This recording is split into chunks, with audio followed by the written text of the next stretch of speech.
የአርሲ ክርስቲያኖች በዚህ ሰዓት እንዴት አምሽተው ይሆን? መከራ ውስጥ ያሉ ወገኖቻችን የሚደርስላቸው ያጡ። አንድ ክርስቲያን ሲሞት እኮ ሲኖዶሱ በጣም ውሳኔ ማሳለፍ አለበት። ምንድነው እንደ ዝም ብሎ እንስሳ እንደሞተ የሚቆጠረው? ለምንድነው በገዛ ሞታችን ላይ መጨከን ያቃተን? ለምንድነው ሁል ጊዜ በተመሳሳይ አይነት መንገድ እየተጓዝን በገዛ ሞታችን ላይ የምንሳለቀው? ኢትዮጵያውያን ተጠንቀቁ። አሁን እነ ሙጂብ አሚኖ እንዲቀሰቅሱ እየተደረጉ ነው። መስቀል አደባባይ ስሙን እየቀየሩ ነው። ኢድ አደባባይ እያሉት ነው። ጀዋር መሐመድ ምን አለ መሰላችሁ? አርሲ ሽርካ ላይ ለተደረገው ግድያ ነፃና ገለልተኛ አጣሪ ግድያውን ማን እንደፈጸመው ማረጋገጥ አለበት። አንፈልግም። እንዴት አደራችሁ? እንዴት ዋላችሁ? እንዴት አመሻችሁ? ዛሬ ሰበርና አዲስ በሆኑ መረጃዎች ተመልሼ መጥቻለሁ። ይህንን ቪዲዮ ከመጀመራችሁ በፊት ላይክ ማድረጋችሁ እንዳትረሱ ለብዙዎች እንዲደርስ፣ እንዲሁም ሼር አድርጉ። ኮሜንት ላይ በዚህ ቪዲዮ የተማራችሁትን ነገር አስቀምጡልን። ቀጥታ ወደ ዕለቱ ቪዲዮ ወስዳችኋለሁ። እየጻፉልኝ ነው ዘመዴ። ሊቀ ጳጳሱ ደብዳቤ ጽፈዋል አንብላቸው እያሉኝ ነው። ምን ብለው ነው የጻፉት? እስቲ እናንብላቸው። እሺ እሺ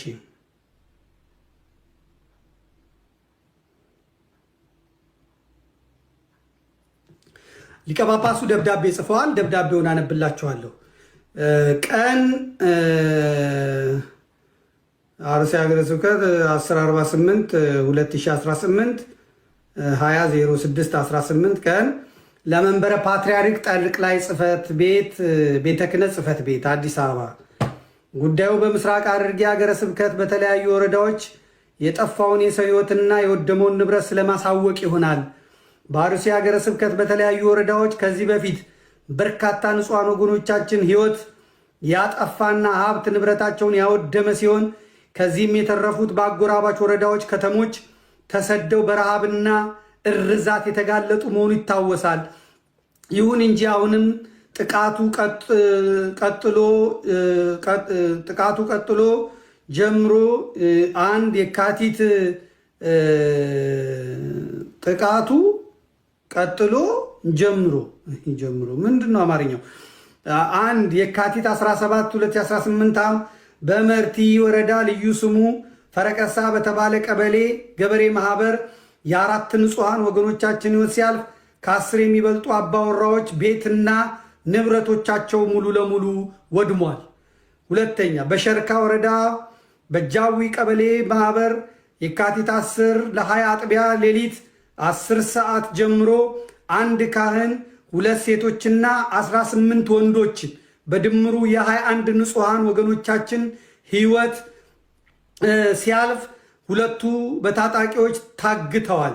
ሌሎች 8 የጠፉና የደረሱበት የማይታወቅ ሲሆን 8 ደግሞ በጎፔሳ ሆስፒታል ሕክምና ላይ ይገኛሉ።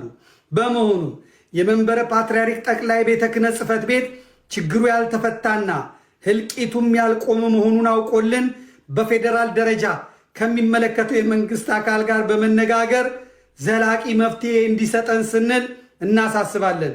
እግዚአብሔር ኢትዮጵያን ይባርክ። አባ ኤልሳ ሊቀ ጳጳስ የእንትንና የሱማሌና የአሩሲ ሀገረ ስብከት ሊቀ ጳጳስ የሚል ደብዳቤ ነው እንደዚህ አድርገው የላኩት ማለት ነው።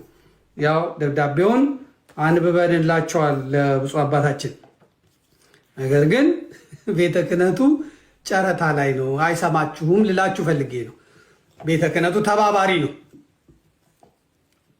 ሲኖዶሱ እኮ እና አባ ሩፋኤል ናቸው እና አባ ሩፋኤል ናቸው እኮ እሱ ነው ሲኖዶሱ። ይሄ ደግሞ የመንግስትን ገጽታ እንትን ማለት ነው የሚሆንበት። ማሳሰባችሁ ጥሩ ነው፣ ግን ምንም ማድረግ አይቻልም። እስላማዊ የሸሪያ መንግስት ያልታወጀ ስርዓት ስላለን ካፊር ኦርቶዶክሳውያን ባለመብት አይደለንም፣ ጊዜያችን አይደለም። ሊቀ ጳጳሱ ግን ከአቡነ ያሬድ ይሻላሉ። በዚያ አመሰግኖታለሁ። ቢያንስ ደብዳቤ ጽፏል። አቡነ ያሬድ ሞት በኛ ነው ይሙቷ፣ ታዲያ ምን አለበት አፋችሁን አትክፈቱ ምናምን ይሉት የነበረው ሊቀ ጳጳስ ከሳቸው ይልቅ እርሶ የአሩሲ ተወላጅ ሆነው ይህን ደብዳቤ በድፍረት መጻፎት ያስመሰግኖታል። እጅ ነሳለሁ ያው እዚሁ ያንብብላቸው ተብሎ ስለተላከልኝ ማለት ነው።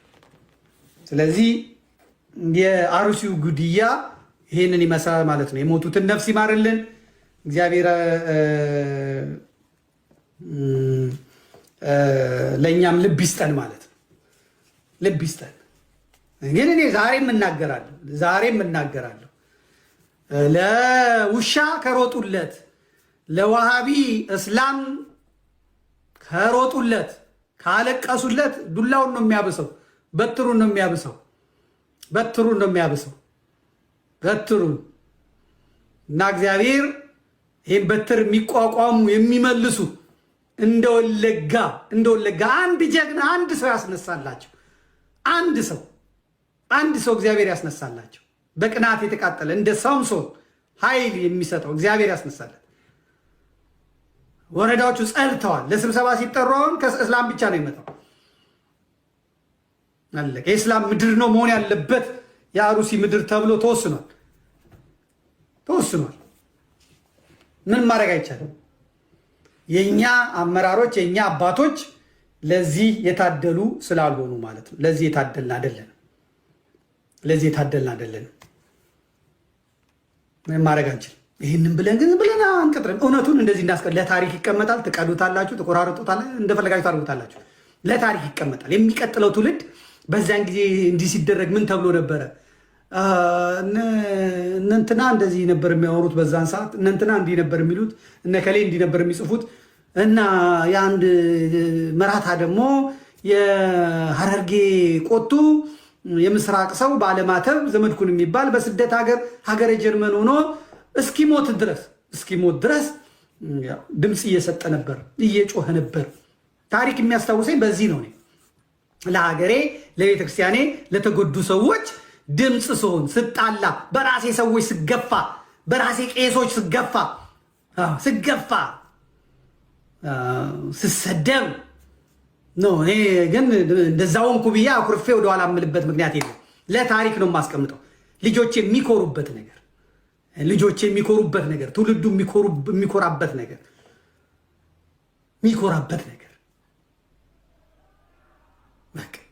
የሚኮራበት ነገር ደስተኛ ነኝ። ቤተክርስቲያን የሰጠችኝን ኃላፊነት ለሆዴ ብዬ፣ ለኑሮ ብዬ፣ ለመምሰል ብዬ ዝም አላልኩም። ይብላኝ ላንተ ሰው ያረገች ለቤተክርስቲያኒቷ ጸጥ ያልከው፣ ይብላኝ ላንተ እከክህን አራግፋ ሰባኪ ነኝ እያልክ በአሩሲ ስትዞር ኮተትህን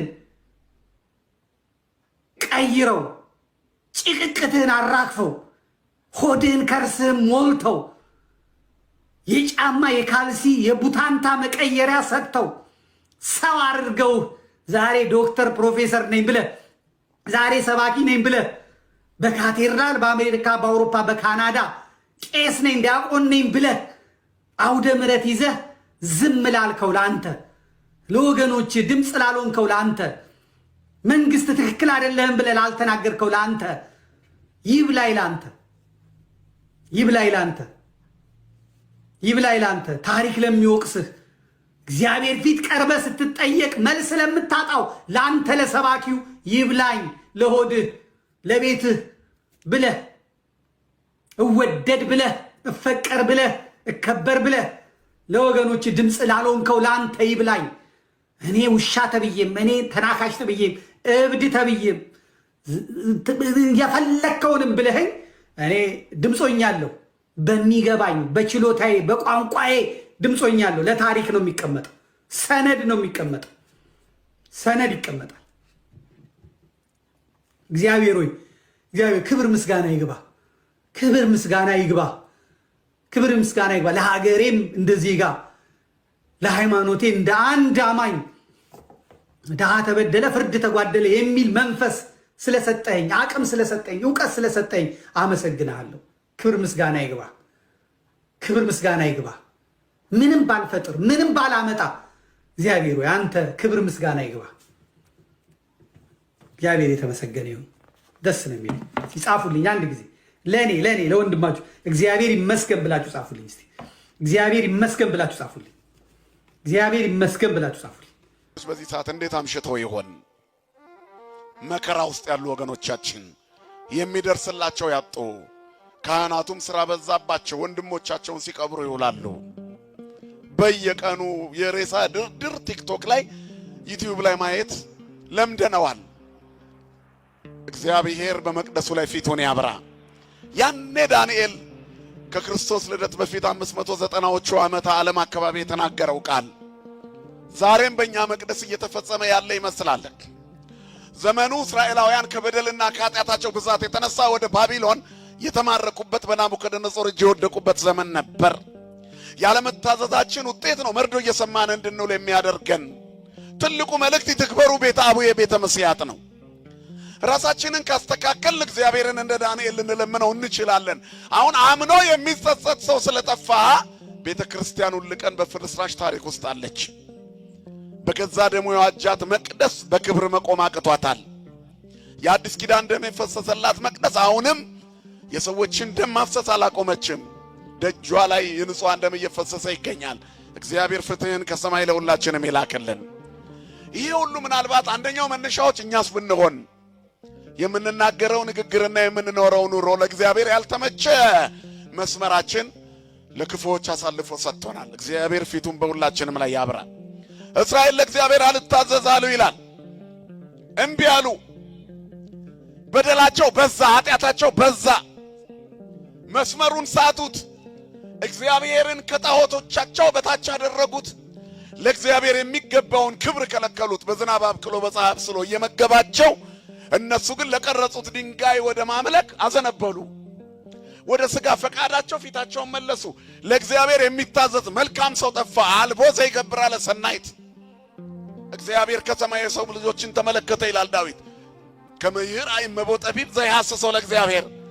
አምላኩን የሚፈልግ በጎ ሰው መልካም ሰው አጣ። ይፈልግ ዘንድ ፈለገ፣ ግን ኩሉ አረየው ህቡር አለ። ሁሉ በደለ፣ ሁሉ ረከሰ። እግዚአብሔር ሰው ፈልጎ አጣ። አልቦ ዘይገብር አለ ሰናይት። በጎ ነገርን የሚያደርግ አጠፍ አንድ ሰው አጣ ይላል። ምድር በዚያ ዘመን ተበላሸች። ስለዚህ ምርኮ ደረሰባቸው። እስራኤል አትፈርስም ብለው ከነ ኃጢአታቸው ይኖሩ ነበር። የቃል ኪዳን ሀገር ናት ብለው በደላቸው ግን የቃል ኪዳኗን ሀገር የደም ሀገር አደረጋት፣ የዝሙት ሀገር አደረጋት፣ የዘረኞች ሀገር አደረጋት፣ የተንኮልና የክፋት የጎጥ ሀገር አደረጋት። በዚህ ምክንያት እግዚአብሔር አዘነ በሀገሪቱ። የሰላሟ ከተማ የረብሻ ከተማ ሆነች። የእግዚአብሔር በኩሬ ብሎ የሚጠራው ህዝቡ ተሸንፎ የሚማረክ ሆነ። አለፈ ሲባል የሚያስፈራው ህዝብ ሰይፍ ይዞ እንኳን ማሸነፍ አቃተው። አንድ ክርስቲያን ሲሞት እኮ ሲኖዶሱ በጣም ውሳኔ ማሳለፍ አለበት። ምንድነው እንደ ዝም ብሎ እንስሳ እንደሞተ የሚቆጠረው? ልጆቿንና ቤተክርስቲያኗን ጠብቃ መኖር አለባት። ታዲያ ምንድነው የሲኖዶስ ትርጉም? ስለ ገንዘብ ነው የሚወራው? ስለ ህንጻ ነው የሚወራው? ሁልጊዜ በዚህ መልክ ነው ቤተክርስቲያኗ ራሷን መጠበቅ ያለባትና አጋጣሚ በዚህ ሰሞን ያለው ነገር ስለነካይ ነው ይሄን የምናገረውና ክርስቲያኖችም በጾም ጊዜ ሆነ ከጾም በኋላ ራሳችንን ማጠንከር ከእግዚአብሔር ጋር ጠንካራ የሆነ ግንኙነት። ዛሬ ማን የሚባሉ ሰው እየሞቱ ተባለ በዜና። ኢራን ላይ ያሉት መሪ ማን ናቸው? አይጠፋችሁ። የክርስትና ስማቸው ይጠፋል እንጂ እቺ ያጠፋል። The supreme leader Ayatollah Ali Khamenei is indeed dead. አያቶላው ሚኒ ሞቱ ተባለ። ብዙ ሰው ጨቁነዋል አሉ። አሜሪካንም ብቅ ብላ ኢራኖች እንኳን ደስ አለሽ አሉ። ለብዙ ዓመት ያለውን ችግር ነቅየ እስከ ዛሬ የተነበሩ አሜሪካኖች እግዚአብሔር ልኳቸው ነው። መንፈሳዊ ተልእኮ ነው። ኦሽን አቋርጠው ውቅያኖስ አቋርጠው የሰውየውን ጭንቅላት መቀየር የሚችል ትምህርት የሚሰጡበት መዋለ ነው ያላፈሰሱ። አቤት አቤት ለጽድቅ መጥቶ ከዛ ድረስ ገዳዩም ለጥቅሙ ነው። እኛ ምንም የማናቀው እዚህ ልል እንላለን። ሰው ስለሞተ ልል ከማለት መድኃኔዓለም ይጠብቃል። ዓለም ክፉ ናት። እግዚአብሔር ጅራፍ ያነሳው ለጥቅማችን ነው። አሜሪካ ሚሳኤል ያስወነጨፈችው ለጥቅሟ ነው። ሰውየውን ገላ የሚዘረፍ ነገር ካለ ልትዘርፍ፣ የፈራችው ነገር ካለ ልትቀጭ። እኛ አሁን ይሄኔ ነዳጅ አፍልቀን የሆነም ከፍ ያለ የሆነ ነገር ወይ ለኒኩለራቸው የሚስማማ ነገር ብዙ እንደዛ አይነት ነገር ቢኖረን ውርር ያደርጉናል። መጥተው አባሎ ገደላ ይትጋቡ አንስርት ምን ባለበት አሞራዎች ይሰበሰባሉ። እንደዚህ ናቸው የሰለጠኑ ሀገራት የሚባሉት። ሰብአዊነታቸው የውሸት ነው። ከጥቅማቸው አንጻር ነው የሚመጡት ወደኛ። ከራሳቸው ጥቅም አንጻር ነው። እልፍ ሰው ቢገደል አፍሪካ ላይ ምንም አይመስላቸውም። ያቺ ሀገር ነዳጅ ካላት ግን ቶሎ ምክንያት ፈጥረው አገዳድለው ገብተው መስረፍ ነው ይፈልጋሉ። የሚፈልጉት። አባት ልጁን አቅፎ እንደሚስመው እግዚአብሔር ጭቃ የሆነውን ዘረኝነት፣ ጭቃ የሆነውን ጎጠኝነት፣ ጭቃ የሆነውን ምቀኝነት፣ ጭቃ የሆነውን ዝሙት፣ ጭቃ የሆነውን ተንኮል ጥርግ ያደርግልህና አዲስ ያደርጋል፣ አዲስ ያደርግሻል። እጠበኝ ቆሽሻለሁ አለ ታጽበኔም በረዶ ጻዱ። ብዙ እኮ ጅራፍ ነክቶናል። በታመሙ ልጆቻችን፣ በታመመ ቤተሰቦቻችን አይደል የምንጎርሰው፣ ባጣንበት ጓዳችን፣ ፍትህ በሚናፍቀው ጉዳዮቻችን፣ ፍርድ ቤት በተያዙ ኬዝ አንዳንድ አጀንዳዎቻችን ምክንያት እየተመላለስን የምንሰቃይ ሰዎች አለን። ሌሎችም ተጠቅሰው የማያልቁ ብዙ መከራዎች ይኖራሉ። መስቀሎቻችን ናቸው። በትዕግስት ከተሸከምናቸውና ኃጢአት ሳንሰራ አቤቱ እየፈረስኩብ ነው ገንባኝ ካልነው መሐሪ ነው እግዚአብሔር፣ ይቅር ባይ ነው። ቅረቡ አቤሁ ያበርለክሙ ወይታፈር ገጽክሙ፣ ወደ እርሱ ቅረቡ ያበራላችኋል፣ ፊታቸው አያፍርም አለ። ቸር አምላክ ሩሩ ጌታ ከኛ በላይ ለኛ የሚራራ አሁንም ጅራፉን አነሳ።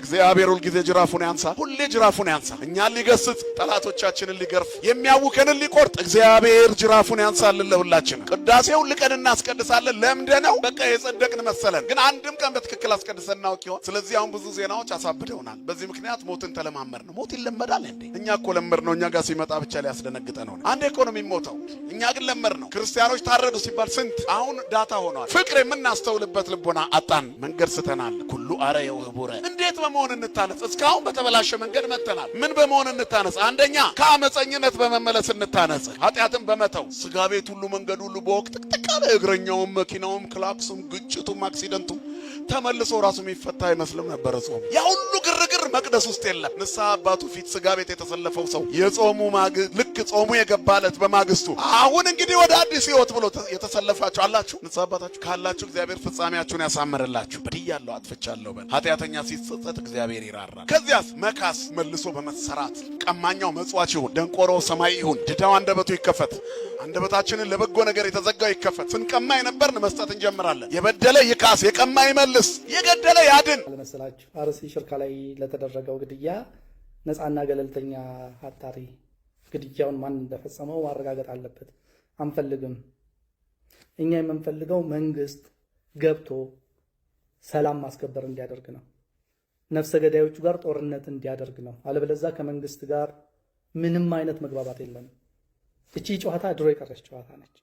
ይሄኛው ባይዘው የመጀመሪያው አይደለም ሲፈጸም 8ኛ ወይም 9ኛ ጊዜ ነው። ሰው አጣሪ አያስፈልግም። የት እንዳሉ ይታወቃል። ማን እንደፈጸመው ይታወቃል።